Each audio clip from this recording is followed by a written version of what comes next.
I actually feel like my entire life has been made for not just that experience, but every subsequent experience that's happened since then. When I finally got to the hospital, I remember them like pushing me down the hospital alley, corridor, and seeing the fluorescent lights pass my face one at a time.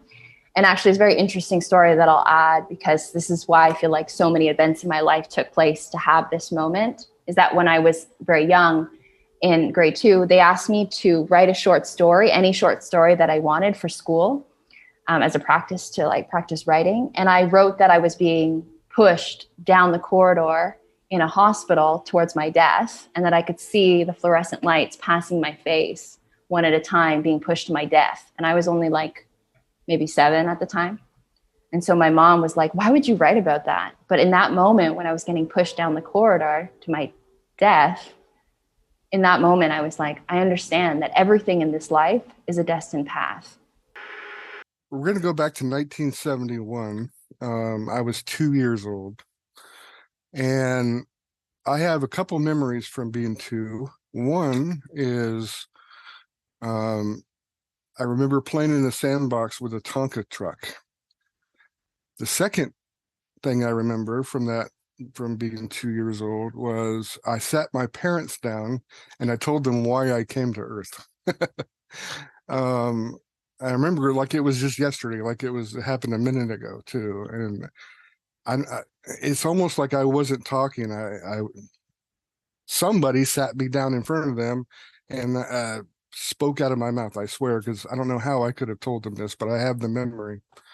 And I told them I came to Earth because I had to help deliver a important message to all of humanity one day.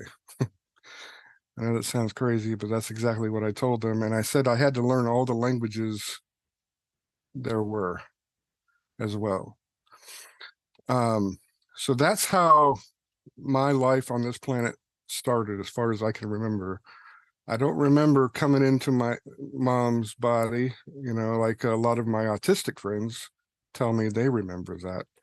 My autistic friends have told me that they all, and these are over 100 that I can think of in my head, they all have told me the same thing, that we all, even those of us who aren't artistic, we all always choose our mother.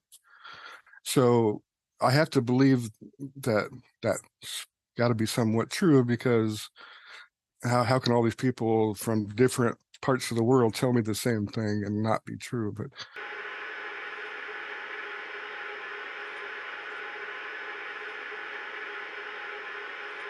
I saw this moment where I was sitting in an intersection and I needed to pull out, and there was a lot of traffic. So it was a left turn, waiting for a hole, it's rush hour, cars, cars, cars, no break.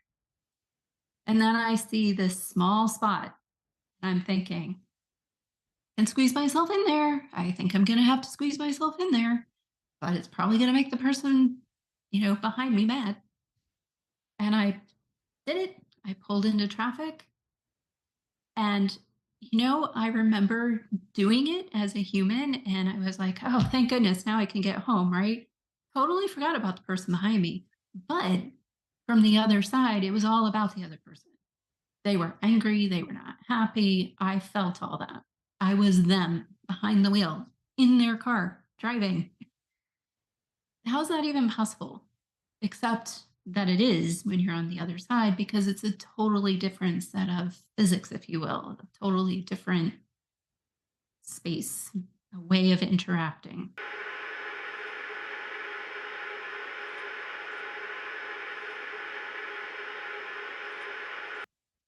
And I felt terrible about it. Like, how could I do that? That was awful. I shouldn't have done that. I should have just waited my turn. So I was beating myself up, so to speak, about what seems like kind of trivial things here on Earth for most of us.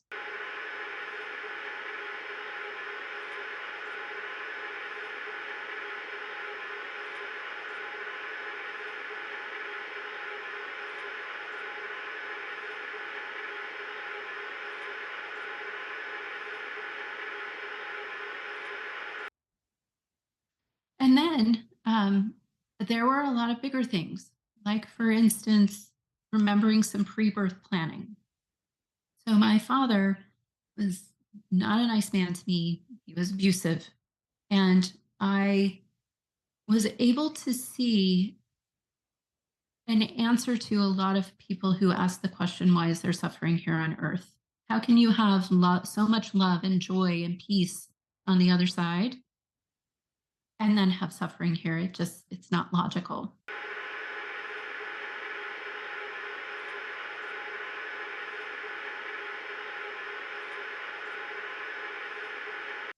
So this is what I experienced in my near-death experience.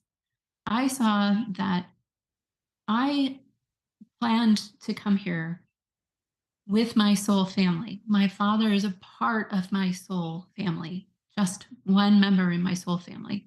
And we all were playing parts in this play, if you will. And I'm only using those terms because it's the best term to describe how it works from this side of the veil.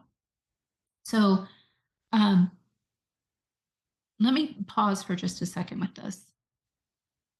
My understanding from all that and from my studies afterwards is that, we live these multiple lives. We do it not always as the same person.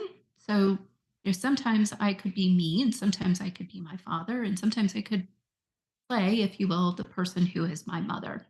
And the reason for that is to learn and grow and become my soul, my individual soul, but to learn and grow and become all of us, to learn and grow and become the one, the cosmic source, the cosmic consciousness that is where we all originally extend from.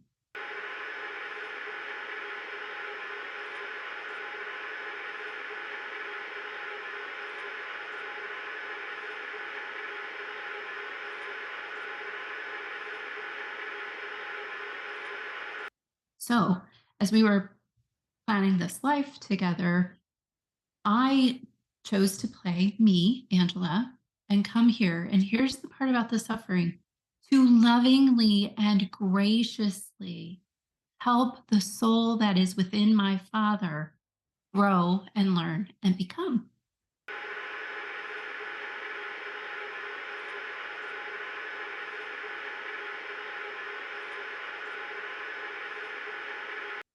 So I chose to suffer. But again, stepping back out of my human body, I made that choice from the other side, where it's completely different than it is here. There is no time. This lifetime, instantaneous from the other side, very quick. The pain is a part of the growth.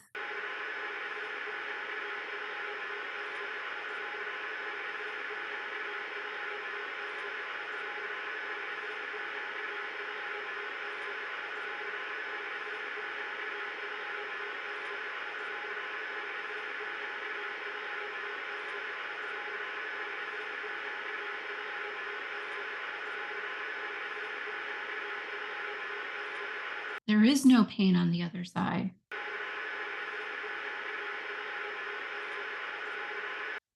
Like thinking back to my children, I saw my children's death.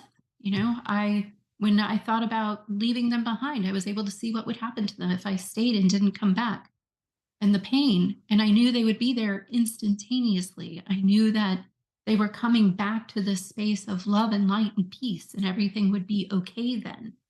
So, when making these pre-birth plans, that's part of what went into it, is just this completely different perspective that is so hard to get to from your human self, from your human body. Yeah. So, yes, I saw that, I made this decision to come here and live out this life with this part of my family, to help my father to learn what it would be like to have these addictions, to help him learn to overcome those addictions. And my goal in that was to learn to use my voice and to speak out for what was right and just and true.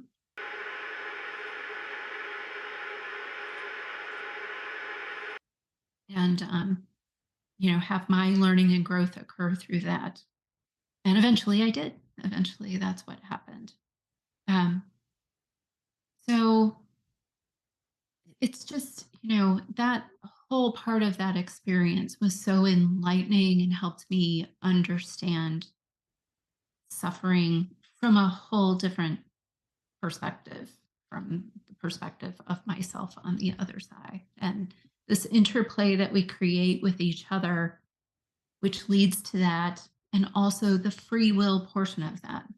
That's sometimes why we have to keep coming back, is because we're using our free will in the moment. We're protected from our soul self living this human life, forgetting our true selves, and then free will becomes what can allow us to make these different choices. So, our agreement to feel and learn and be challenged really comes through a lot of that free will. So it was great to be able to see both points of view and to engage and deeply, learn from that experience. So really, the part of the suffering there is learning to reconcile suffering with this other place that is all love and peace and happiness, and to let go of our human ego, to think of it as to think of it from the other viewpoint, not from our ego-based viewpoint, and to reconnect with that loving space.